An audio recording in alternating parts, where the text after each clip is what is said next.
Hello everyone. तो के fin technologies ने अपने क्वार्टरली अनाउंस कर दिया है। तो इनका मार्केट मार्केट एक्सपेक्टेशन का डेटा तो अवेलेबल नहीं है, तो हम सीधा इनका रिजल्ट देखते हैं कि इन्होंने कैसे रिजल्ट दिए हैं इस बार। तो यहाँ हमने पीडीएफ खोल लिखा है। तो आप इनका रेवेन्यू अगर देखो, तो इनका जो रेवेन्यू है वो 2 to 5 करोड़ से बढ़ के, ठीक है, 2 to 5 करोड़ से बढ़ के 2991 करोड़, और ये मिलियन में है, यानी कि 299 करोड़, 225 करोड़ से 299 करोड़ हो गया है। यानी कि 25 या 75, करीब 30% ज़्यादा की ग्रोथ इन्होंने दी है। ठीक है, इन्होंने मोर देन 30% की ग्रोथ दी है।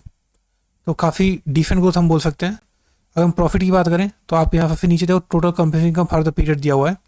तो लास्ट ईयर इन्होंने 66.9 67 करोड़ का प्रॉफिट किया था, जो इस साल बढ़ के 89.5 करोड़ का प्रॉफिट कर दिया है। तो ये भी जो है 35% का इन्होंने ग्रोथ दिया है। ठीक है, तो सेल्स आप देखो तो कम बढ़ी है, प्रॉफिट ज़्यादा बढ़ा है, मतलब कंपनी के मार्जिन्स काफ़ी ज़्यादा सुधरे हैं। तो हम बोल सकते हैं रिजल्ट काफ़ी अच्छे हैं। ठीक है, और एक बार हम इस कंपनी के बारे में देखें तो एक कंपनी करती क्या है। तो ये जो कंपनी है, ये मेनली एक रजिस्ट्रार का काम करती है। आप देखा होगा आपने कि जब किसी कंपनी का आईपीओ आता है, तो उस टाइम आपने आईपीओ अलॉटमेंट इस जब चेक करते हो आप, तो आप इस कंपनी की वेबसाइट पर जाते हो ना, आपने कई बार आपने नोटिस किया होगा। जैसे यहाँ पे लिखा हुआ है, the company provides services and solution to asset managers and corporate issuer across asset classes in India and provide several investor solution including transaction origination and processing for mutual funds. तो basically इस type की जो company होती हैं, वो हम direct customer से deal नहीं करती। इनकी जो क्लाइंट होती है वो म्यूचुअल फंड कंपनी होती है, जैसे HDFC AMC हो गई, ठीक है, निपॉन इंडिया हो गई, SBI म्यूचुअल फंड है। तो ऐसे कई सारे जो म्यूचुअल फंड कंपनी वो इनकी क्लाइंट होती हैं। तो म्यूचुअल फंड को जो बैकएंड का काम कराना होता है वो इनसे कराते हैं। तो इनका बिजनेस भी इनडायरेक्टली म्यूचुअल फंड की ग्रोथ के ऊपर डिपेंड करता है। मार्केट के अंदर कितने नए आईपीओ आ रहे हैं, इनका बिजनेस उनके ऊपर डिपेंड करता है। और म्यूचुअल फंड और आईपीओ अल्टीमेटली डिसाइड होते हैं शेयर मार्केट से। तो इस टाइप की कंपनी शेयर मार्केट काफ़ी ज़्यादा डिपेंडेंट होती है। हालांकि इस कंपनी की आप देखो तो ग्रोथ नो डाउट काफ़ी शानदार है। एक जो दिक्कत है उसका पी रेशो काफ़ी ज़्यादा हाई है। अगर आप देखो तो इस कंपनी में आपको सब चीज़ अच्छी अच्छी नज़र आएंगी, बट एक चीज़ जो है, जैसे अगर आप गूगल पे जाओ और गूगल पे लिखो के फिन टेक फ्रॉड, तो आपको यहाँ रिजल्ट आएगा कि ये जो कंपनी है, पहले इसका नाम होता था कार्वी। आप देखो, the company was previously known as Karvy fintech. और इनका आरोप क्या थे, इन्होंने क्या किया, अपने क्लाइंट के शेयर्स को इनलीगली प्लेज कर दिया। मतलब आपके शेयर्स को जो इनके नहीं थे उसको इन्होंने गिरवी रखा और बैंक से लोन उठा लिया। ठीक है, तो इनके ऊपर, और the company fail to repay the loans, और उन्होंने जो लोन उठाए थे उसको लोग चुका नहीं पाए, तो उसको NPA डिक्लेयर करना पड़ा। तो company violated regulation on client protection, fund management and reporting. तो इसके चलते हुआ क्या कि SEBI barred the company from signing new clients and cancel its brokerage from registration in November 2019। The company was expelled from NSE and BSE as a trading partner in November 2020। SEBI banned the company promoters from the market to 7 years in April 2023। ठीक है, तो सेबी ने इस company के promoters को 7 साल के लिए मार्केट से बैन भी कर दिया था।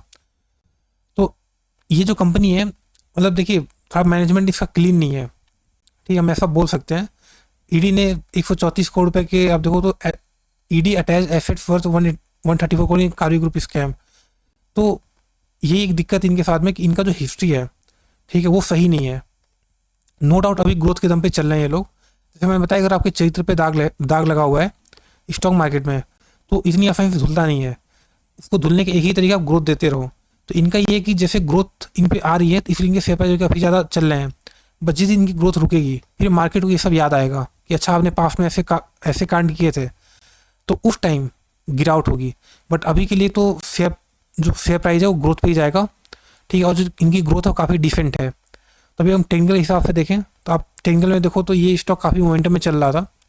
आप देखो तो इसने बहुत ही अच्छी खासी रैली दी है, यहाँ पे काफ़ी अच्छा ग्रोथ दिया है। और अभी के लिए भी देखो तो रिजल्ट इन्होंने अच्छे ही दिए हैं। तो यहाँ पे एक डिसेंट डिस्काउंट आपको दिख रहा है। ठीक है, यहाँ पे अगर हम देखें, इसको मेजर करें, तो आप देखो यहाँ पे 1630 से प्राइस अभी 1100 के आसपास है, तो 32% का डिस्काउंट है। और 32% का डिस्काउंट एक काफ़ी अच्छा डिस्काउंट है। अगर आप इस कंपनी के इन्वेस्ट करना चाहते थे, काफ़ी दिन से आप मौके में थे, तो मेरे हिसाब से भी अच्छा मौका है, इस कंपनी में इन्वेस्ट कर सकते हो।